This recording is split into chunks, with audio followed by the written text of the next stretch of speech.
नमस्ते सम्पूर्ण नेपाली दाजुभाइ तथा दिदीबहिनीहरुमा हार्दिक नमस्कार गर्दछु। पुनः अस्ति चैत्र 15 गतेको जुन जनविद्रोह घोषणा कार्यक्रम थियो,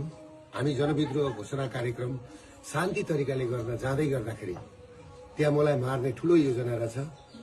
र राज्यले गरेको आतंक, बर्बर आतंक, जो लघुवित्त पीडित थिए, सहकारी पीडित थिए, बैंक पीडित थिए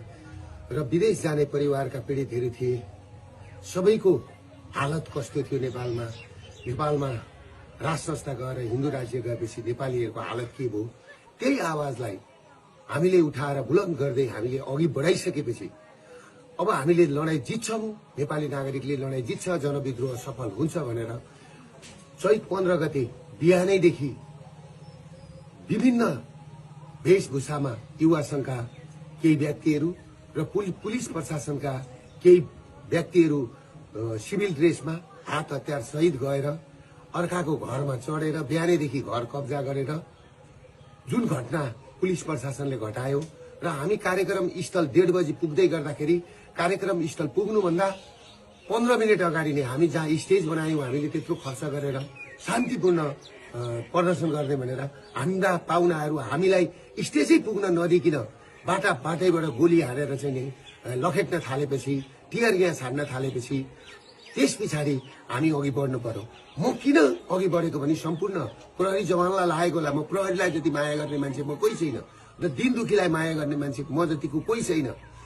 प्रहरीलाई लाग्यो होला दुर्गा प्रसादले पेलो भनेर, तर मैले त्यहाँ पुग्दाखेरि के सुरागी पाएँ भन्दाखेरि त्यहाँ माथि छतमा साफ सुटरहरू बसेर मलाई टार्गेट बनाएको भन्ने मैले बुझिसकेको थिएँ र अर्को कुरो के थियो भन्दाखेरि मेरो कानको छेउबाट गोली गयो। 3 कुनेमा पुग्दाखेरि, मेन ठाउँमा पुग्दाखेरि, स्टेजको छेउमा पुग्दा र म त्यस पछाडि मैले कुरो बुझिसकेपछि मेरो कानको छेउबाट गोली पनि गयो। फेरि अर्को कुरा के भन्दाखेरि तपाईहरुको मेरै गाडीमा आएर टियर ग्यास खसिसकेपछि त्यस पछाडि म उत्रेर मेरो ड्राइभरलाई निकालेर म आफै गाडी चलाएर यिनीहरूले मलाई मार्दै रहेछन् र यिनीहरूले मलाई कि त थुन्नु पर्यो, गुन्जालो जो पेरुको गुन्जालो बनाउने, या त बनाएर मलाई कि त थुन्नु पर्यो कि त मार्ने षड्यन्त्र गरेको मैले बुझिसकेपछि। Is Dove really different from soap? Dove contains 1/4 moisturizing cream richly blended with mild cleansers, making it softer and more radiant. मेरो अन्त कहीँ उपाय नभएर म पुलिसको ब्यारिकेड तोडेर सुरक्षित स्तरतिर म पुगेको थिएँ र म पुगेको हुँ र मैले पुलिसलाई चित्त दुखाउने काम मैले गरेका छैन।